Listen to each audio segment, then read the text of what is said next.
எரிமலை எப்படி பொறுக்கும்?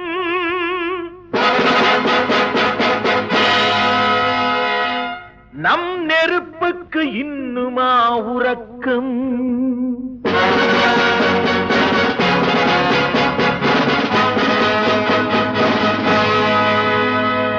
எரிமலை எப்படி பொறுக்கும்? நம் நெருப்புக்கு இன்னுமா உறக்கம்? சிங்க கூட்டம் நிமிர்ந்தால் துன்பச் சிறையின் கதவு தெரிக்கும். நாம் கண்ணீர் விற்கும் ஜாதி, இனி அழுதால் வராது நீதி. எரிமலை எப்படி பொறுக்கும்? நம் நெருப்புக்கு இன்னுமா உறக்கம்?